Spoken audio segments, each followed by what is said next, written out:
Good morning students. आज हम हमारा न्यू चैप्टर आतंकवाद, राजनीति का अपराधीकरण और भ्रष्टाचार स्टार्ट करेंगे, जिसमें सबसे फर्स्ट टॉपिक हमारा आतंकवाद से रिलेटेड है।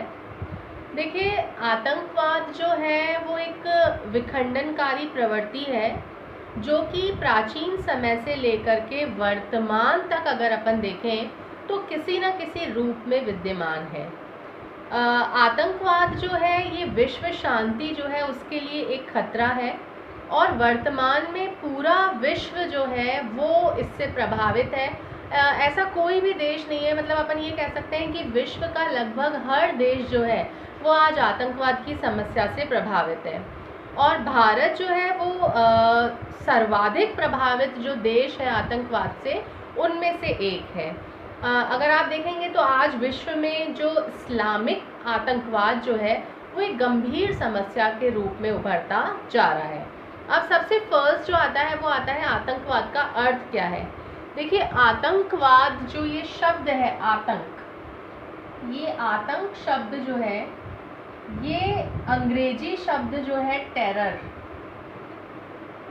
ये अंग्रेजी शब्द टेरर जो है इसका हिंदी पर्याय है। ठीक है, हिंदी पर्याय जो है वो है आतंक, टेरर शब्द का। और ये जो टेरर शब्द है ये लैटिन भाषा का शब्द है और इसका अर्थ जो है वो होता है to make tremble, to make tremble. ठीक है, मतलब किसी को भय से कपाने के लिए मजबूर करना, ये इसका मीनिंग होता है।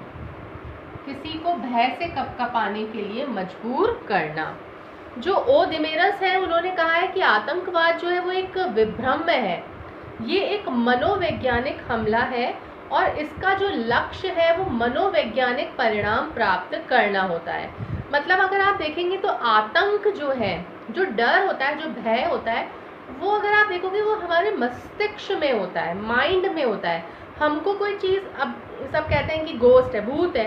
अब भूत जो है वो हमको दिखाई तो नहीं दे रहा है, लेकिन हम क्यों डरते हैं? क्योंकि उसका भय जो है वो हमारे माइंड के अंदर है, मनोवैज्ञानिक जो है वो डर होता है। तो भय जो है वो हमेशा कैसा होता है? मनोवैज्ञानिक होता है। तो इन्होंने भी यही कहा है कि आतंकवाद जो होता है उसमें भी मनोवैज्ञानिक हमला किया जाता है। ये एक मनोवैज्ञानिक परिणाम प्राप्त करना इसका लक्ष्य होता है कि लोग जो है वो मेंटली डरें, आतंकवादियों से हम लोग डरें, हमारे माइंड में डर बैठ जाए, ये इसका प्रमुख उद्देश्य है। ठीक है, सामान्य अर्थ में किसी भी तरह के भय को उत्पन्न करने की जो विधि होती है उसको हम आतंकवाद की संज्ञा देते हैं। जब कोई व्यक्ति या व्यक्ति समूह जो है वो अपनी अनुचित मांगों को पूरा करवाने के लिए हिंसा का या अशांति फैलाने का प्रयास करता है तो इसको आतंकवाद की संज्ञा दी जाती है। अब देखो, आतंक का जब प्रयोग करते हैं तो उससे क्या होता है? भय पैदा होता है। आतंकवादी जो है उनका भी प्रमुख लक्ष्य वर्तमान में यही है कि क्या करें कि वो भय पैदा करना चाहते हैं। वो ये चाहते हैं कहीं जैसे किसी शासन को हटा करके अपदस्थ करके और सत्ता जो है उनको हथियाना चाहते हैं। जैसे अगर आप देखोगे शीत युद्ध की समाप्ति के बाद में विश्व युद्ध के लिए आतंकवाद जो है वो सबसे बड़ा खतरा बन गया है। और आतंकवादी जो होते हैं उसके कारण आप देखोगे जैविक है, रासायनिक है, आणविक है, इनके हथियारों का प्रयोग जो है उसकी संभावनाएं बहुत ज़्यादा बढ़ जाती हैं। सामूहिक विनाश की संभावनाएं जो है वो बहुत ज़्यादा बनी हुई हैं।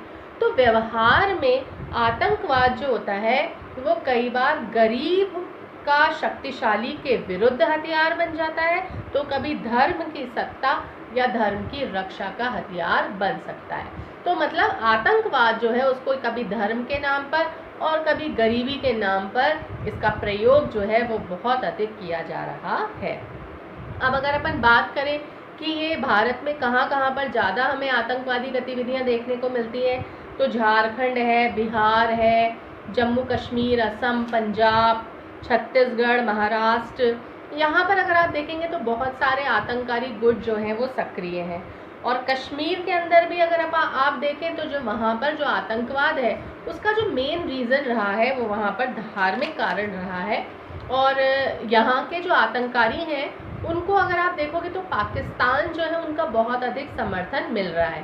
पाकिस्तान क्या करता है, इनको धन देता है, हथियार देता है, युवा वर्ग जो है उनके अंदर आर्थिक वैचारिक विकार पैदा करने का कार्य पाकिस्तान कर रहा है।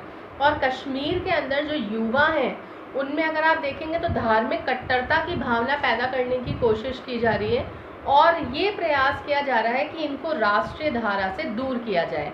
तो ये कहा जा सकता है कि युवाओं को राष्ट्रीय धारा से दूर करने के अंदर जो विदेशी समर्थन है उसका बहुत अधिक हाथ रहा है। अब अगर आप पंजाब के बारे में देखें तो पंजाब में जो आतंकवादी हैं वो भी हत्या करने के लिए निर्दोष नागरिक जो हैं उनको अपना निशाना बना रहे हैं। वहीं कश्मीर के अंदर जो आतंकवादी हैं वो सेना की सहायता से या अन्य सुरक्षा बल जो हैं सेना को या अन्य सुरक्षा बल जो है उनको नुकसान पहुंचा रहे हैं। तो या असम के अंदर आप देखेंगे, मणिपुर के अंदर देखो, त्रिपुरा जो ये अपना पूर्वोत्तर वाला क्षेत्र है, नागालैंड वगैरह, यहाँ पर जो आतंकवादी हैं ये किसी विशेष गुट के लोग जो हैं उनको अपना निशाना बना रहे हैं, विशेष समुदाय के लोगों को अपना निशाना बना रहे हैं। पाकिस्तान में जो खालिस्तानी हैं वे नक्सली गुट हैं, या आंध्र प्रदेश के अंदर पीपल्स वॉर ग्रुप है, या श्रीलंका का जो लिट्टे संगठन है उनका इनसे रिश्ता माना जाता है, आंध्र प्रदेश के पीपल्स वॉर ग्रुप का।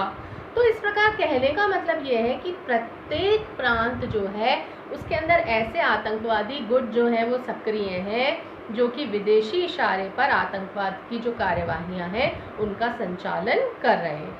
और भारत में अगर आप देखेंगे तो प्रमुख जो आतंककारी घटना है वो 12 मार्च 1993 को जो बॉम्बे में हुआ था बम विस्फोट उसमें हुई थी। और आप देखो उसमें 317 लोग जो है लगभग वो मारे गए थे और इसकी जो जिम्मेदारी ली थी वो कट्टरपंथी और विदेशी एजेंसीज जो थी उनके द्वारा ली गई थी।